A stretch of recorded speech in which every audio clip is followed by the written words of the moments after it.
we do have a lot of Christian fans, and because we were on Northern Records, which is kind of a Christian label, and we played Cornerstone Festival, which is a definite Christian festival, and we haven't done really anything up till now to kind of discourage that association. We haven't really done anything to encourage it either, but I don't know. This next record will definitely, I think, do it. So when do you think that will be coming out? Hopefully, end of this year, early next year. Okay. And so you put this EP out a few weeks ago, and that one has sort of a theme to it. It's songs for staying in. Mm-hmm. You got the one song, How Do You Do It, that's been getting airplay. Yeah, actually, when I got in the car to come here, it was the first time I heard it on the radio. The first time you heard it? Yeah. I mean, I've heard it I don't know, 10 or 15 times, and I never listen to the radio. I mean, it's just in my car, and I'll, there they are. Yeah, so that's really great. And it's finally got to hear it. And how did that feel? I was just like, it's kind of surreal, Yeah. I was just like, I guess that's what that's like, huh? Because I just turned the car on and it was like, na, na, na, na. And I was like, oh, hey, that's me. Well, everybody who has had that experience does have that moment where they're, hearing their song for the first time in their car or on the radio or something, and it's then just listen to the whole thing, see if like the DJ's going to say anything about it, And there's a commercial after it. Sometimes they do. They'll say, local band, quiet company. Or they'll talk. Sometimes they even talk about like when you have a gig coming up. So that's a nice promo. Yeah. Well, have you seen like an uptick at shows because of that? We've only had one show really since it happened. So I think this Friday will probably be if there's any real indicator of it. And the rest of the songs on the EP have a certain theme to it. When I reviewed it for Texas Music, I was talking about how it was just all the things a girl would want to hear. And so I want to know if you're sincerely romantic in that way. Are you just telling a girl what she wants to hear to get her to go to bed with you? Well, she has to go to bed with me because legally I'm attached to her. So for her to break up with me, it would cost a lot of money. But there's some persuasion involved usually. I think she enjoys going to bed with me generally. Okay, so maybe you don't need the heavy persuasion. You're just romantic. Yeah, I mean, I think I'm a pretty romantic person. She definitely thinks so. I think, and it's weird because she's totally spoiled with that kind of shit too. Because like. In writing like the new record, like every once in a while, like I'll like, oh, here's a new song, and I'll play it for her, and if it's not about her, she's like, you don't write songs for me anymore. And I'm like, are you fucking kidding me? You've got 3 records at this point. Like they're all about you. Like how much do you really need? Really? But she, I mean, and she's certainly my favorite topic to write about. Because I'm fond of her, and which is a good thing. Yeah, but with the EP, we definitely wanted to make it I kind of envisioned it to be like a bedroom record, like that. Barry White. Yeah, that kind of thing. So obviously we're not very good at that, because if that's our version, I wouldn't say that, but it's like I just had to write a blurb for it or something, and I was just kind of like, for our publicist, and I was like, it's kind of, I mean, to me it's still a sex record, but it's a very PG sex record, and I'm just like, is that just kind of who, I guess, I don't know, I guess I don't know how to pull off the Barry White after all. Well, you put these together on an EP, I guess, so that you could do something with these songs and not use them for the record, that you're going to do the full-length record. The original idea was that because we had about 20 or 25 songs that we kind of had demoed or at least worked up a little bit that we were working from to make Everyone You Love.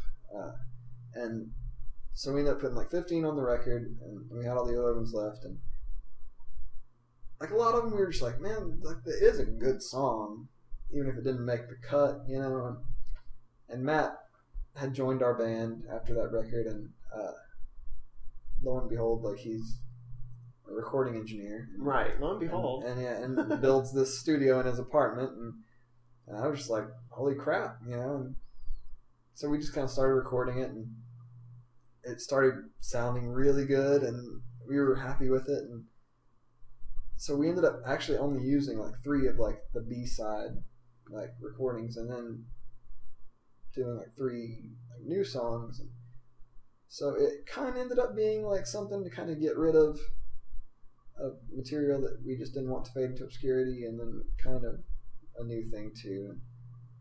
But I don't know, I was happy with it. We definitely like geared it towards a theme. And, I think it is obvious. What's really frustrating is when you hear that you get the reviews in, and like they'll be like overall like very positive reviews, which has been nice. But they'll say things like, "Wish that he would lyrically branch out more." I'm like, it's a theme.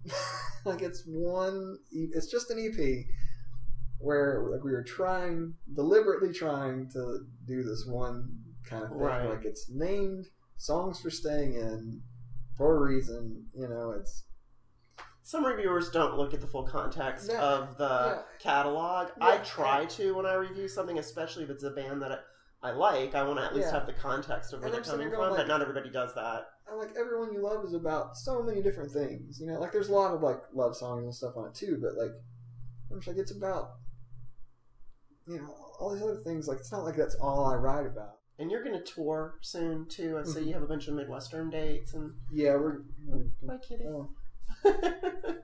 Thanks for ruining his shirt. We're gonna go like up to Chicago and Cincinnati and Nashville. A few markets that we haven't really been out at a lot in the last couple of years, so that'd be fun. Mm-hmm. We've never been out with this lineup, so that's going to be interesting. Be interesting to see how much we really love each other after being in a van. It's tough. It's tough. For 10 days or something. You're gonna be in a van. Yeah. And yeah, that'll definitely be the key.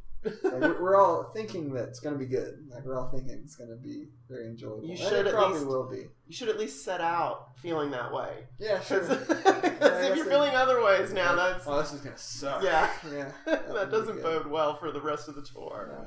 But that should be great. You know, get out there and get more people listening to you. And have you had any interest from other markets to play? How do you do it? Because of the KGSR airplay, and maybe some of those stations will have introduced you.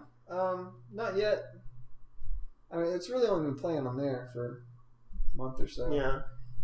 Those Tomorrow things pick up quickly, though. Yeah, tomorrow we're going and we're doing a live thing at 12 for KGSR, and playing How Do You Do It acoustic, and then playing, I think we're doing Money acoustic again, and then we're going straight from there. We're going to go do an interview for 101X, so I think we're in the same building. Mm-hmm. Yeah, and be there for a little while.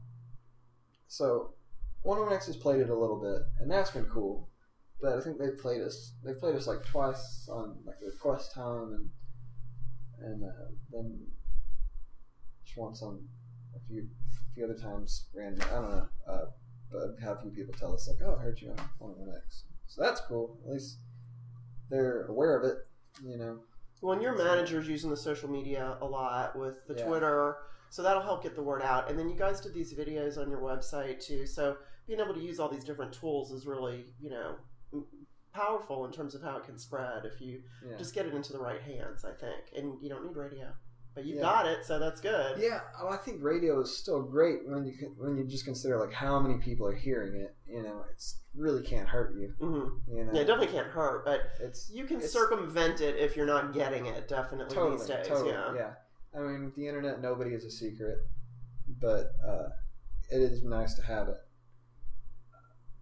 Like I said before, I don't know how much, like, if we're gonna all of a sudden go from having like 200 to 500 people at a show. I don't know if that's gonna be the case, just based on that, but it might be. I guess I don't know.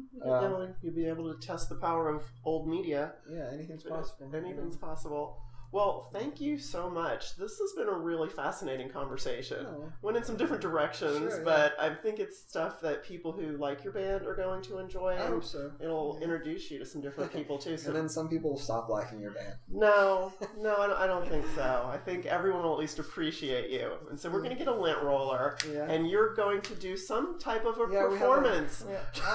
We have a craft. We have a craft project that Taylor will be doing. It's like Good Morning America. So we will be right back with more from Taylor Muse.